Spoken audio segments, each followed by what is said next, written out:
Hello, everyone. Welcome to Mezzanine Behavior. I am your host, Jason Eric Testa, and welcome to the first episode of 2026. First things first, we have to talk about the biggest theater news that came out today. This morning, I woke up to the official announcement that Ariana Grande and Jonathan Bailey will be starring in Sunday in the Park with George in London. I don't think it's technically the West End. So is it off West End? Or is it a regional theater? Someone please clarify with me. I don't know the London theaters like I do the Broadway theaters. Only been to London once, and I will be going again because you bet your bottom dollar that I will be in that theater watching Ariana Grande in a full-fledged musical again. I saw Ariana Grande in her Broadway debut in 13 the Musical in 2008. I was already professionally acting then, but I wasn't doing theater. I was doing commercial work, TV work. I remember this vividly. My mom and I were on the Long Island Railroad. The old cars, the one with the red and blue seats. Yeah. And she goes, after your audition, do you want to go see a Broadway show? And I was like, yeah, let's go see Wicked. Let's go see Lion King. You know, like the most commercial-friendly theater shows that an 8-year-old would know about.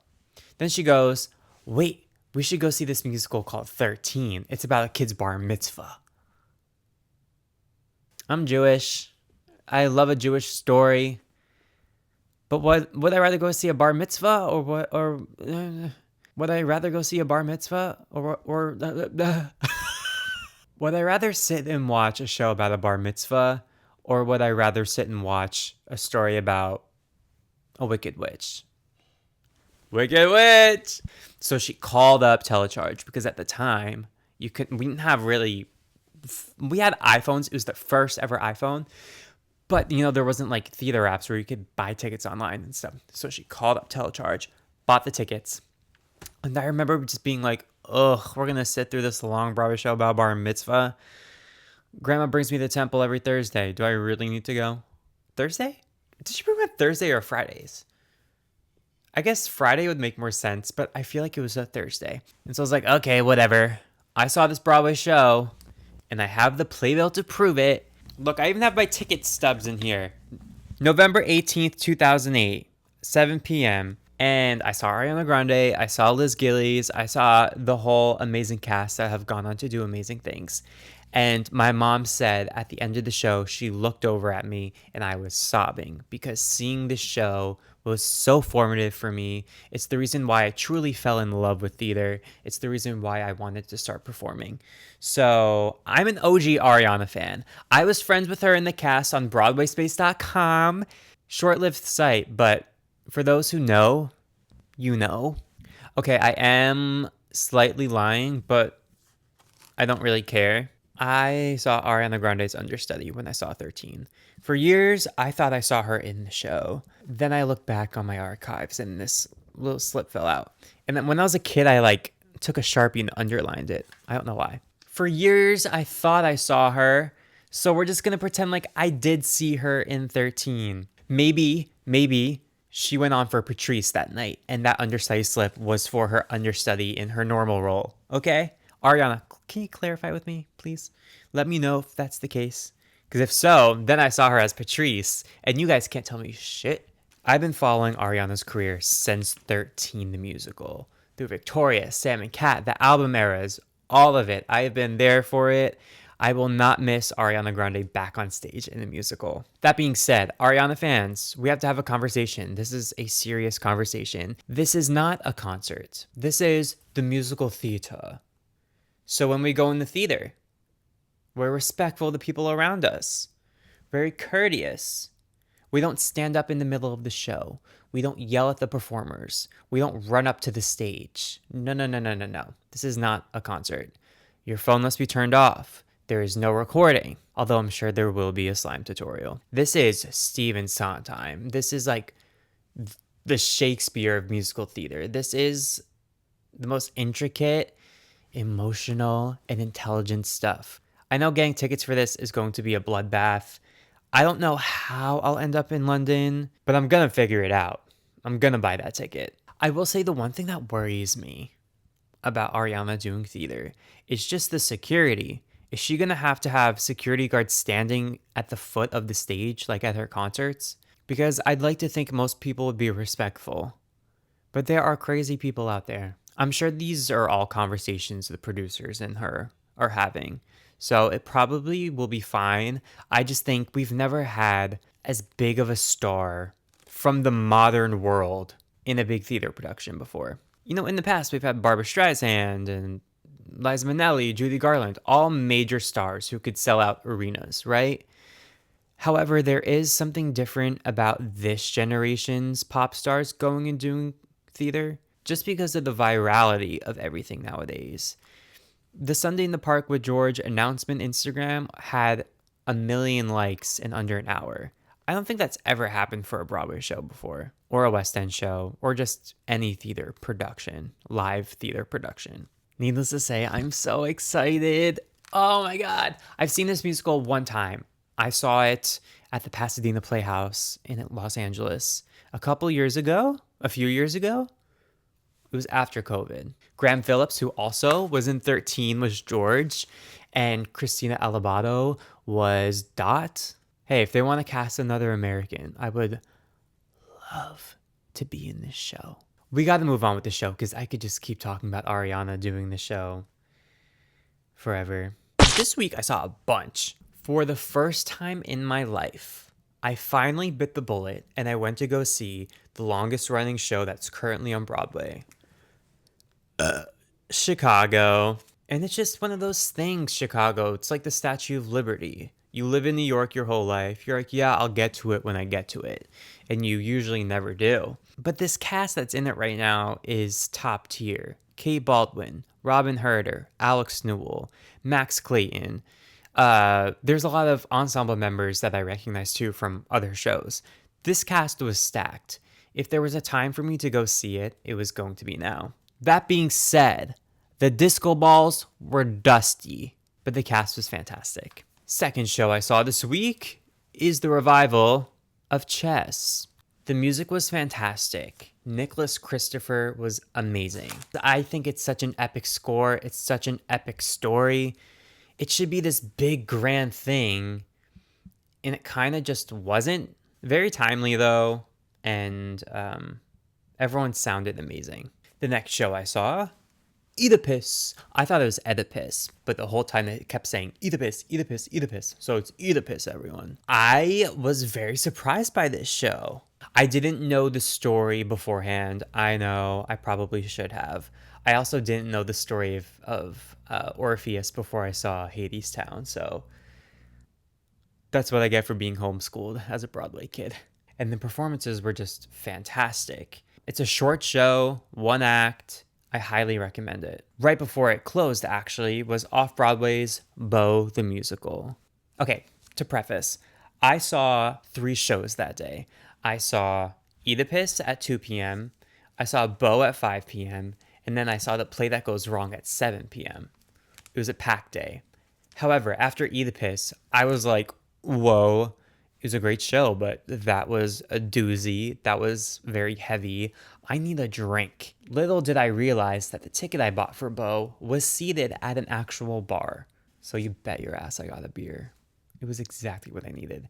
And what a great, unique show. What a great story for this day and age. I didn't know what to expect. I knew it had to deal with sexuality and that it was a more immersive, intimate experience. And I'm a fan of Matt Rodin since his Broadway.com days. So I was very excited to finally see him perform. And he was fantastic. Vocal cords of steel. The whole thing is just wonderfully directed, written. The music is fantastic. I need a cast recording if it's not out already. I'm very glad I got to see this show before it closed. I don't think this is the last we will see of this musical. So Beau ended at 6:50. I ran out of the theater and I headed a little bit more uptown to go see The Play That Goes Wrong at New World Stages.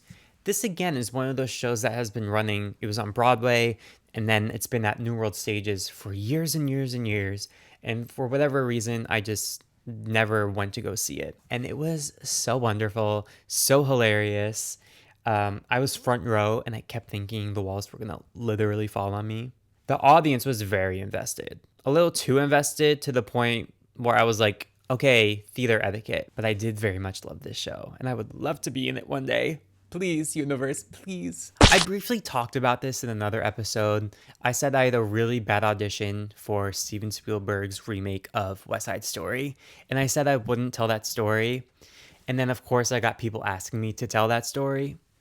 So I figured I'm just going to tell this story really quick and get it over with. I'm 18 years old. I'm living in LA, doing the whole audition thing, working a million day jobs that I hated, doing the actor thing. And I get a call from my agent, and he goes, Jason, what's your dance experience like? And I told him, I'm a mover.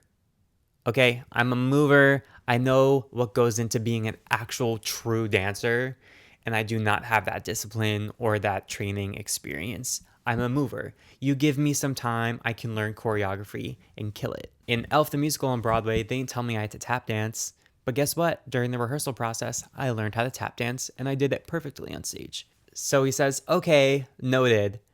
Hang up. 2 minutes later, I get an email with the audition for West Side Story. This is a dance call, right? They want to see you dance first, and then if they like you, you can read the sides and sing for them. I'm an actor and singer first. That I know I can absolutely crush. I figured if I just made it past the dance well enough, I could get by, right? I take an $80 Uber from the valley all the way to downtown LA to some warehouse where they're having this dance call. I walk into the room. It's all these LA dancers. It's all these Broadway veteran dancers that I do recognize.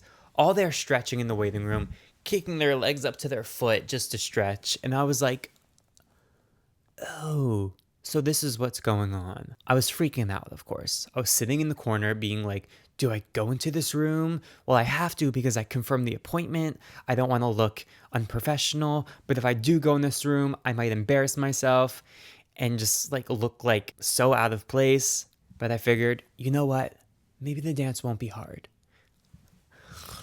The dance was really hard. So I kept kind of pushing myself to the back. But of course, they kept bringing the lines forward and really, really watching and analyzing everyone.